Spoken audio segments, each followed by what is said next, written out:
দেশের ইতিহাসে প্রথমবার যে ঘটনা ঘটতে চলেছে এসআর বিরোধিতায়, যেখানে সুপ্রিম কোর্টে রাজ্যের মুখ্যমন্ত্রী মমতা বন্দ্যোপাধ্যায় হাজির। তিনি মামলা করেছেন এবং মামলাকারী হিসেবে তিনি সওয়ালও করবেন। শীর্ষ আদালতে এসআর সংক্রান্ত মামলার শুনানি রয়েছে, আর কিছুক্ষণের মধ্যে সেই শুনানি শুরু হবে। নির্বাচন কমিশন রাজ্যের সিইওর বিরুদ্ধে শীর্ষ আদালতে মামলা করেন মমতা বন্দ্যোপাধ্যায় এবং মামলাকারী হিসেবে তিনি নিজে সওয়াল করবেন। বেনজির ঘটনার সাক্ষী থাকতে চলেছে শীর্ষ আদালত। যে আবেদন, সেই আবেদনে কি কি রয়েছে আমরা এই বিষয় নিয়েও জানবো। রাজীব চক্রবর্তী প্রতিনিধি রয়েছেন, রাজীবের কাছ থেকে যে আবেদন করা হয়েছে, মমতা বন্দ্যোপাধ্যায় যে আবেদন করেছেন সেই আবেদনে থাকছে কি, আমরা এই বিষয়গুলো নিয়ে জানবো। এবং তার আগে শীর্ষ আদালতে এই মুহূর্তে আমাদের নজর রাখতেই হচ্ছে, আর কিছুক্ষণের মধ্যে সেই শুনানি শুরু হতে চলেছে, যেই শুনানি যে বেনজির ঘটনার সাক্ষী থাকতে চলেছে শীর্ষ আদালত। রাজীব, কি জানা যাচ্ছে যে আবেদন, সেই আবেদনে কি কি রয়েছে?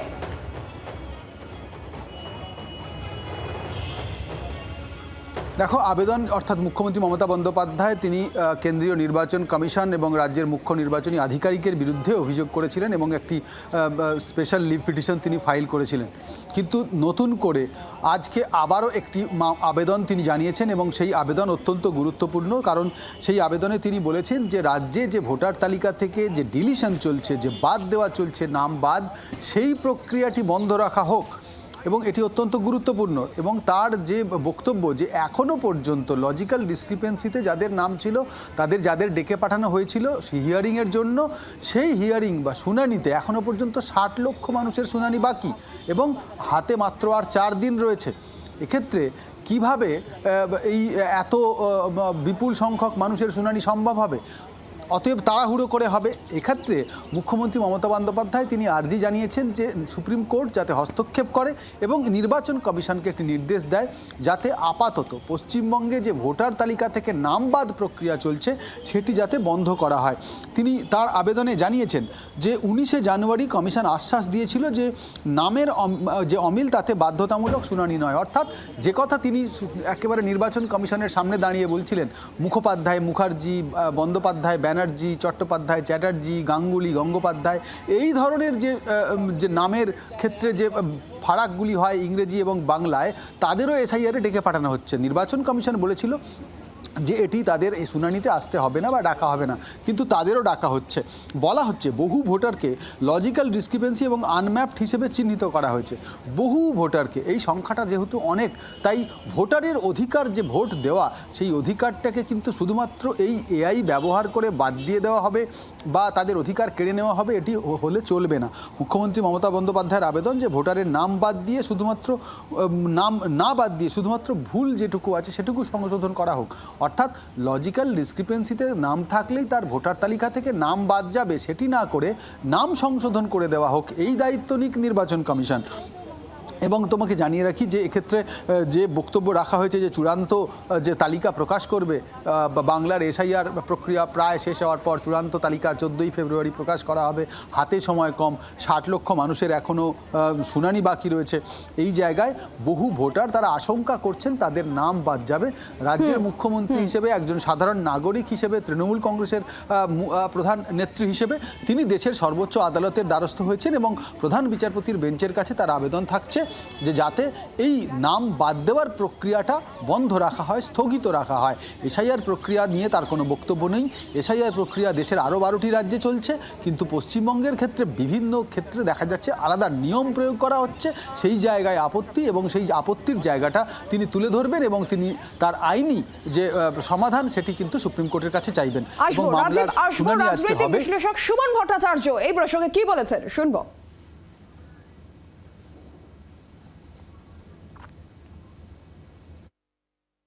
স্বাধীন ভারতবর্ষে এখনো অবধি কোনো মুখ্যমন্ত্রী কোনোদিন সুপ্রিম কোর্টে হাজির হননি তার নিজের রাজ্যের বিষয়ে সওয়াল করতে। ভারতবর্ষের রাজনৈতিক ইতিহাসে এই প্রথম কোন মুখ্যমন্ত্রী সুপ্রিম কোর্টে হাজির থাকছেন তার রাজ্যের মানুষের কথা বলতে। এই সাহস তো পশ্চিমবাংলার অন্য কোনো রাজনৈতিক দলের নেতারা দেখালেন না।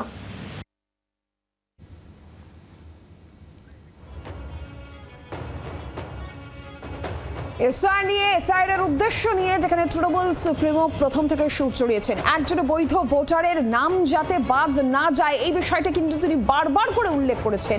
একেবারে অল আউট অ্যাটাকে যেখানে মমতা বন্দ্যোপাধ্যায় সুপ্রিম কোর্টে এবার কমিশনের বিরুদ্ধেই তিনি মামলা দায়ের করেছেন এবং মুখ্যমন্ত্রী কমিশনকে বারবার আমরা দেখেছি বারবার চিঠিও পাঠিয়েছিলেন, সাক্ষাৎও হয়েছে। তার আগে অবশ্য শীর্ষ আদালতে মামলা এবং সেই মামলার শুনানি আজকে বেনজিরভাবে মমতা বন্দ্যোপাধ্যায় রাজ্যের মুখ্যমন্ত্রী তিনি থাকছেন এবং তার উপস্থিতি তিনি নিজে যে মামলা করেছেন সেই মামলায় তিনি সওয়াল করবেন।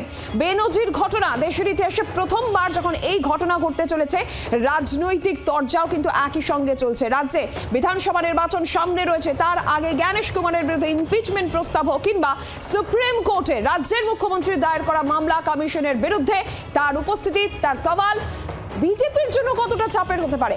সুকান্ত মজুমদার কেন্দ্রীয় শিক্ষা প্রতিমন্ত্রী, বিজেপির সাংসদ, তিনি কি বলছেন শুনবো। নতুন কিছু নয়, এর আগে আমার জেলাতে উনি কোর্ট পড়ে ওকালতি করার চেষ্টা করেছিলেন। এরকম ধরনের নাটক ওনার এর আগেও মঞ্চস্থ হয়েছে। এটা একটা নতুন মঞ্চ বলতে পারেন, যে এতদিন পর্যন্ত জেলা কোর্ট বা হাইকোর্ট ছিল, এবার হয়তো সুপ্রিম কোর্ট হবে। কিন্তু আমার মনে হয় ভারতবর্ষের বিচার ব্যবস্থার প্রতি মুখ্যমন্ত্রী মমতা বন্দ্যোপাধ্যায় একটা প্রেশার বা চাপ তৈরি করার চেষ্টা করছেন। ভারতবর্ষের বিচার ব্যবস্থা আশা করি সেই চাপের সামনে নত হবেন না। আর জয়প্রকাশ মজুমদার কি বললেন শুনবো। মুখ্যমন্ত্রী এর মধ্যে নির্বাচন কমিশনকে প্রায় 4টে কি 5টা চিঠি দিয়েছেন, তিনি তার উত্তর দিচ্ছেন না। উত্তর দিচ্ছে কে? তার হয়ে উত্তর দিচ্ছে বিজেপির বিভিন্ন নেতা। একদিকে বিজেপি আর একদিকে ইলেকশন কমিশন মিলেমিশে গেছে। যে প্রস্তুতিহীন এসআইআর চলছে, মানুষের হেনস্থা হচ্ছে, মানুষ মারা যাচ্ছে, সেটাও তো সত্য। সেই পরিপ্রেক্ষিতে মানুষের অধিকার রক্ষার জন্য লড়াই করছেন মমতা বন্দ্যোপাধ্যায়। তাতে বিজেপির গাত্রদাহ হলে আমাদের কিছু করার নেই। রাজীবের কাছে আবারও যাই। রাজীব, এসআইআর এর উদ্দেশ্য নিয়ে প্রথম থেকেই তৃণমূল সুপ্রিমো সরব হয়েছেন। যে লড়াই একদম কলকাতার রাজপথে ছিল, সেই লড়াই রাজধানীতে পৌঁছেছে, শীর্ষ আদালতে পৌঁছেছে। আজকে শীর্ষ আদালতে মমতা বন্দ্যোপাধ্যায় রাজ্যের মুখ্যমন্ত্রীর উপস্থিতি, সেটাও তো অত্যন্ত তাৎপর্যপূর্ণ।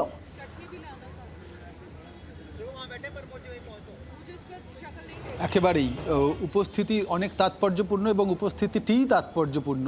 তার কারণ এই মামলায় মুখ্যমন্ত্রী মমতা বন্দ্যোপাধ্যায় আদালতে যা বলবেন তার লিখিত আকারে তিনি দিয়েছেন এবং সুপ্রিম কোর্টের আজকে বিশেষ কোনো রায় এসে যাবে বা বিশেষ কোনো নির্দেশ এসে যাবে সেটা হতেও পারে, কিন্তু তার আগেই তার উপস্থিতিটা রাজনীতিক হিসেবে তিনি এতদিন পর্যন্ত মাঠে ময়দানে যে লড়াই করেছেন, এখন সেই লড়াইটিকে তিনি একেবারে দেশের সর্বোচ্চ আদালতে নিয়ে এসে পৌঁছে দিয়েছেন এবং তিনি এই যে 1.5 কোটি প্রায় মানুষকে লজিক্যাল ডিসক্রিপেন্সির জন্য নোটিশ পাঠানো হয়েছিল, তাদের উপরে অন্যায় হয়েছে, তাদের অনেকেই মৃত্যু হয়েছে, অনেকে আতঙ্কিত হয়েছেন, বহু মানুষ তারা নাম বাদ যাওয়ার ভয়ে রয়েছেন।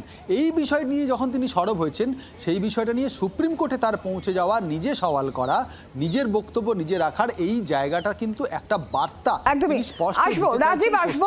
রাজনৈতিক বিশ্লেষক শুভময় মৈত্র আমাদের সঙ্গে এই মুহূর্তে রয়েছেন টেলিফোন লাইনে। শুভময় বাবু, কি বলবেন? দুটো বিষয়। একদম বেনজির ভাবে দেশের মধ্যে প্রথমবার একটা রাজ্যের মুখ্যমন্ত্রী তিনি সুপ্রিম কোর্টে রয়েছেন, নির্বাচন কমিশনের বিরুদ্ধে মামলা করেছেন, যে মামলার সওয়াল তিনি নিজেই করবেন। এবং এই যে ঘটনা যদি রাজ্যের পরিপ্রেক্ষিতে ধরা যায়, সামনে নির্বাচন রয়েছে, এই যে এসআইআর নিয়ে সুর সংঘাত রীতিমতন সপ্তমী তুলে রাজধানী অবধি পৌঁছে গেলেন মমতা বন্দ্যোপাধ্যায়, সেটাই বা রাজনৈতিকভাবে কতটা তাৎপর্যপূর্ণ আপনি কি মনে করছেন? অসম্ভব একটা রাজনৈতিক চমক মানতেই হবে এবং এটা নিয়ে যে বিপুল পরিমাণ সংবাদ মাধ্যম উদ্বেলিত হবে এ নিয়ে তো কোনো সন্দেহই নেই।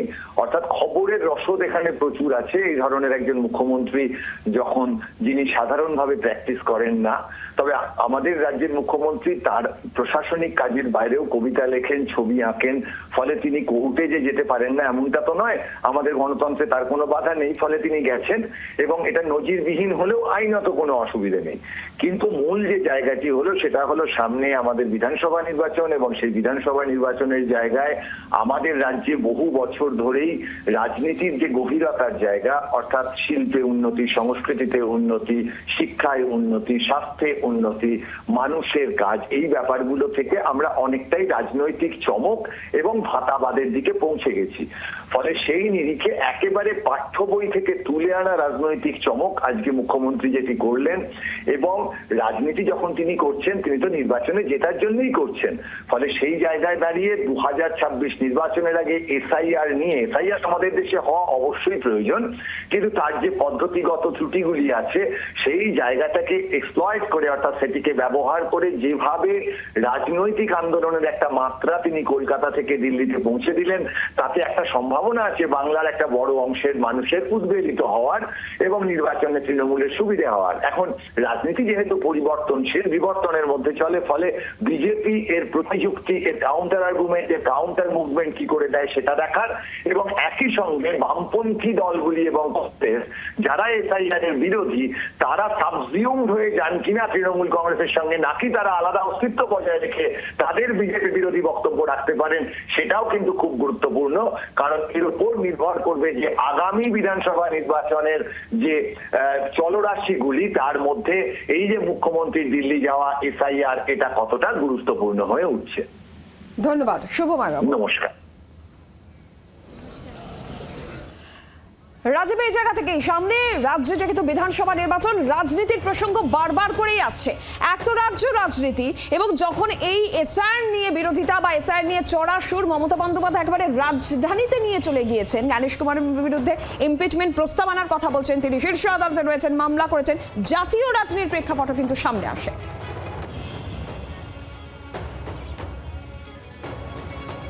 অবশ্যই জাতীয় রাজনীতির প্রেক্ষাপট সামনে আসে, এবং তুমি যদি দেখো এসআইআরের বিরোধিতা রাহুল গান্ধী করেছেন, এসআইআরের বিরোধিতা তেজস্বী যাদব করেছেন, এসআইআরের বিরোধিতা অখিলেশ যাদবরা করছেন, কিন্তু এসআইআরের বিরোধিতা করে এই ভুতুড়ে ভোটারদের সঙ্গে নিয়ে নির্বাচন কমিশনে পৌঁছে যাওয়া, নির্বাচন কমিশনকে চ্যালেঞ্জ জানিয়ে আসা এবং নির্বাচন কমিশনের বিরুদ্ধে সরাসরি সুপ্রিম কোর্টে মামলা দায়ের করা, এবং মুখ্যমন্ত্রী নিজে একজন সাংবিধানিক প্রধান হিসেবে তিনি আরেকটি সাংবিধানিক সংস্থাকে চ্যালেঞ্জ করা, তাদের কাজকে চ্যালেঞ্জ করা, এটি কোথাও না কোথাও কিন্তু বাংলার রাজনীতির জন্য তো বটেই, জাতীয় রাজনীতিতেও একটা প্রভাব তার থাকবে। এবং গতকালই মুখ্যমন্ত্রী মমতা বন্দ্যোপাধ্যায় বলেছেন যে জ্ঞানেশ কুমার অর্থাৎ মুখ্য নির্বাচন কমিশনারের বিরুদ্ধে ইমপিচমেন্টের প্রক্রিয়া যদি শুরু হয়, তার দলের সাংসদরা সেখানে থাকবেন। অর্থাৎ আবারও যে ইন্ডিয়া অ্যালায়েন্সের কথা বলা হয়, সেই ইন্ডিয়া জোট, তাদের শরিকদের মধ্যে একটা আলাপ আলোচনা অন্যান্য শরিক দলগুলির সঙ্গে কথা হবে। সেক্ষেত্রে তৃণমূল কংগ্রেসের পাশে কংগ্রেস থাকবে কিনা, কংগ্রেস থাকলে বাংলায় তাদের কি অবস্থান হবে, আবার ঘুরে ফিরে সেই জায়গায় কিন্তু বিষয়গুলি আসবে। কিন্তু এই সামগ্রিক বিষয়টাতে একটা বিষয় স্পষ্ট, যে বাকি রাজনৈতিক দলগুলির থেকে তৃণমূল কংগ্রেস অন্তত এই এসআইআর বিরোধিতায়, এই নির্বাচন কমিশনের বিরোধিতায় অনেকটা এগিয়ে গেল। রাহুল গান্ধীও কিন্তু একই বিষয়ে তিনি সাংবাদিক সম্মেলন করেছেন, কিন্তু এই স্তরে তিনি কিন্তু বিষয়টিকে পৌঁছে দিতে পারেননি। তিনি জ্ঞানেশ কুমারকে আক্রমণ করেছেন, তিনি এর আগে একাধিক ক্ষেত্রে আমরা দেখেছি যে তিনি সাংবাদিক সম্মেলন করেছেন, বিভিন্ন বিষয় তুলে ধরেছেন, ব্রাজিলিয়ান মডেলের কথা তিনি তুলে ধরেছেন, যার হরিয়ানায় নাম রয়েছে। কিন্তু সবটাই হয়েছে তুমি যদি দেখো ভোট মিটে যাওয়ার পরে, অর্থাৎ রাহুল গান্ধীরা যে বিষয়টি তুলে ধরেছেন সেগুলি নির্বাচন পর্বটাই মিটে যাওয়ার পরে, ফল প্রকাশের পরে। আর এখানেই ফারাক, তৃণমূল কংগ্রেস, মমতা বন্দ্যোপাধ্যায়, অভিষেক বন্দ্যোপাধ্যায়রা একেবারেই লড়াইটা করছেন, এবং তারা কিন্তু এসআইআর পর্বটা তখন ধরেছেন, তখন তারা লড়াইটা চালিয়ে যাচ্ছেন যখন কিনা নির্বাচন আসন্ন, নির্বাচনের আগে তিনি এই কথাও তিনি ব্যাখ্যা দিচ্ছেন যে তাদের সংগঠন রয়েছে, তারা শেষ দেখে ছাড়বেন। কিন্তু যারা ভোটার বাংলার, যে কথা একটু আগে শুভময়বাবু বললেন, যে বাংলার ভোটারদের কাছে কিন্তু এটা একটা বড় বিষয়, যে তাদের জন্য বা বাংলার কোনো একটি বিষয় নিয়ে ভোটারদের অহেতুক হয়রান হতে হচ্ছে, নাম বাদ যাক বা না যাক, সেই নিয়ে তাদের মুখ্যমন্ত্রী শীর্ষ আদালতে পৌঁছলেন। রাজীব, তুমি আমাদের সঙ্গে থাকো। আর যে আরজি, মমতা বন্দ্যোপাধ্যায়ের যে আরজি, সেখানে কি রয়েছে আমরা জানাই। পশ্চিমবঙ্গের ভোটার তালিকা থেকে নাম বাদের প্রক্রিয়া স্থগিত রাখা হোক, সুপ্রিম কোর্টে দায়ের করা মামলায় এই আরজি মুখ্যমন্ত্রী যেরকম জানিয়েছেন 14 ফেব্রুয়ারি যেখানে চূড়ান্ত তালিকা প্রকাশ, এখনো 60 লক্ষ ভোটারের শুনানি সম্ভব হয়নি, নির্বাচন কমিশনের ব্যর্থতাও তিনি বলছেন। তাড়াহুড়ো করে যেন এসআইআর প্রক্রিয়া শেষ না করা হয়, সুপ্রিম কোর্টে দায়ের করা মামলায় এই আরজিও মুখ্যমন্ত্রী মমতা বন্দ্যোপাধ্যায় জানিয়েছেন। 19 জানুয়ারি যেখানে কমিশনের রাষ্ট্র আশ্বাস ছিল নামের অমিলে বাধ্যতামূলক শুনানি লাগবে না, পরে কমিশন সার্কুলার জারি করে সামান্য অমিলেও শুনানি বাধ্যতামূলক করেছে বলে এই অভিযোগ তিনি করছেন। রাজ্য বিজেপির প্রধান মুখপাত্র দেবজিৎ সরকার, তার বক্তব্য আমরা পেয়েছি। সিপিএম নেতা সুজন চক্রবর্তী বা এই প্রসঙ্গে কি বললেন শোনাই। খুব চাপই নয়, পশ্চিমবঙ্গের মানুষ এসব নিয়ে আগ্রহী না। এইসব নাটক অনেকবার দেখে, এই প্রথমবারে একটা মাত্র এমপি সিট পাওয়া যখন তিনি অগ্নিকন্যা ছিলেন সেই সময় থেকে আমরা এইসব নাটক দেখছি। এই নাটকে দেখতে দেখতে আমরা ক্লান্ত। পশ্চিমবঙ্গবাসীকে এবারে উনি বাঁচতে দিন। আর দ্বিতীয়ত, সুপ্রিম কোর্টের বিকল্প ব্যবস্থা হিসেবে উনি গিয়ে দাঁড়াচ্ছেন, এ তো ভালো খবর। ছবি আঁকিয়ে, কবিতা লিখিয়ে, গান লিখিয়ে, ডিলিট, এবারে আমরা একজনকে পাবো যিনি কিনা সুপ্রিম কোর্টে সওয়ালও করতে পারেন। ওনাকে সুপ্রিম কোর্টে স্বাগত।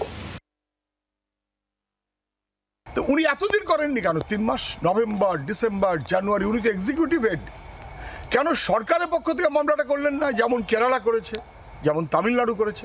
উনি কেন সেই বিবেচনায় বিধানসভাটিকে আলোচনা করে একটা সর্বসম্মত বা ডিভাইডেড যাই হোক না কেন রেজলিউশন করলেন না? যখন প্রায় শেষ তখন ওনার এসে মনে পড়েছে উনি এক্সিকিউটিভ হেড হিসেবে ফেল।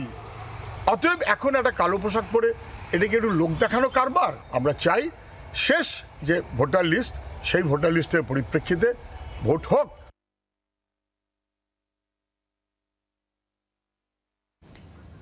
রাজীবের কাছে আবারও যাই। রাজীব, এই জায়গা থেকে রাজনৈতিক তরজা চলছে, রাজ্যের যার বিরোধী রাজনৈতিক দল তারা নিজেদের বক্তব্য রাখছেন, কিন্তু তুমি যেমনটা বলছিলে যে বাংলার মানুষের কাছে এটা গুরুত্বপূর্ণ হতে পারে যে তাদের মুখ্যমন্ত্রী যাদের নাম বাদ গিয়েছে, বাইসাইডের যারা ভুক্তভোগী, তাদের জন্য বাংলার মুখ্যমন্ত্রী তিনি লড়াই করছেন, তিনি যাচ্ছেন সুপ্রিম কোর্টে।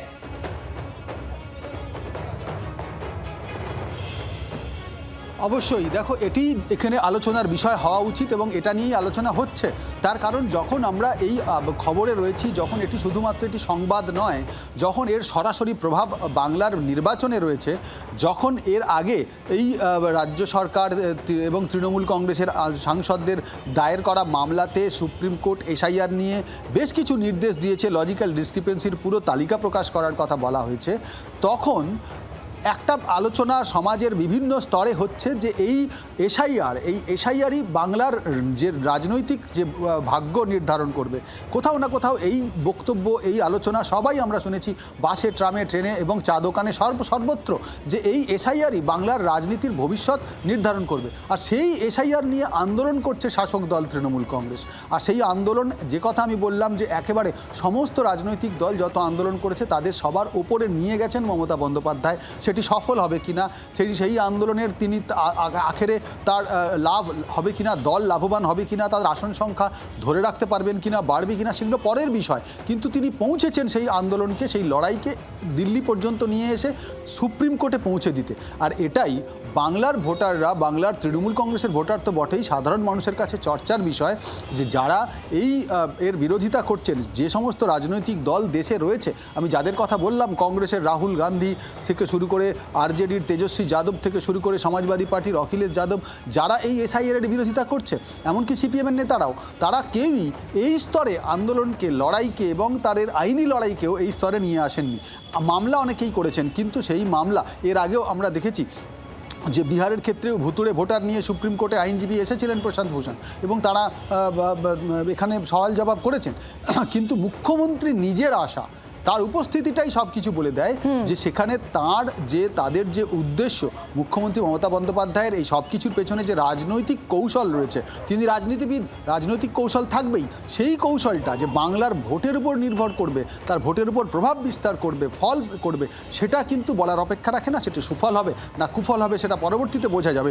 কিন্তু বাংলার মুখ্যমন্ত্রী মমতা বন্দ্যোপাধ্যায়ের আজকে সুপ্রিম কোর্টে হাজির হওয়াটাই এই মুহূর্তে আমার মনে হয় সব থেকে বড়। এবং তুমি যদি দেখো সুপ্রিম কোর্টের সামনের চারিপাশের যা ছবি, যে জাতীয় সংবাদ মাধ্যম তারা একেবারে ভিড় জমিয়ে দিয়েছে, কারণ কোনো দেশের মুখ্যমন্ত্রী এর আগে কখনো সেটাই তো প্রথমবার হতে চলেছে এবং বেনজির এই ঘটনা হতে চলেছে।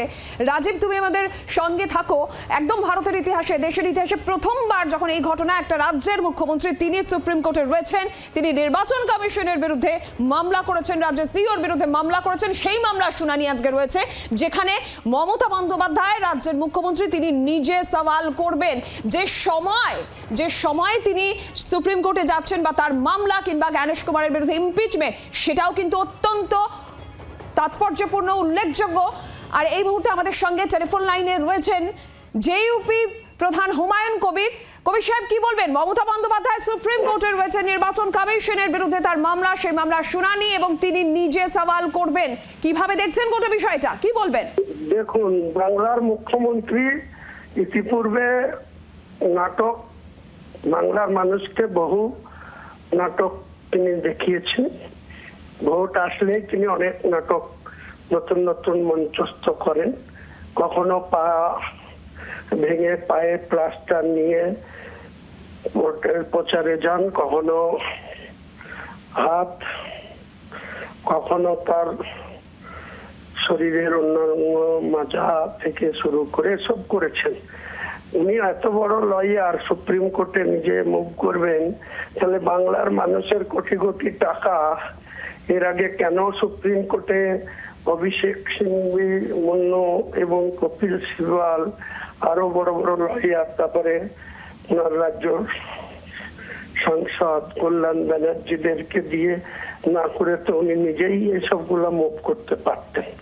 এখন বাংলার মানুষের কাছে উনি নতুন করে একটা নাটক মঞ্চস্থ করছেন, যে মানুষের জন্যই তিনি লড়াই করছেন, এটাও তার বক্তব্য। এবং এই যে ঘটনা আজকে ঘটতে চলেছে, সেটা তো আর কোনো মুখ্যমন্ত্রী বা আর কোনো দল একেবারে শীর্ষ আদালতে মামলা সেটা করেনি।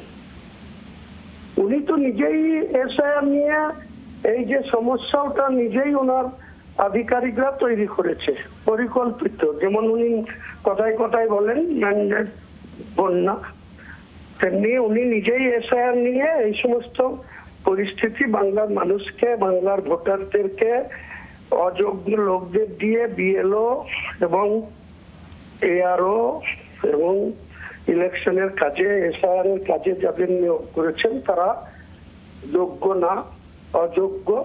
তাই তাদের দিয়ে এই কাজ করতে গিয়ে আজকে তাকে দৌড়াদৌড়ি করতে হচ্ছে সুপ্রিম কোর্টে। এটা নাটক ছাড়া আর কিছুই না।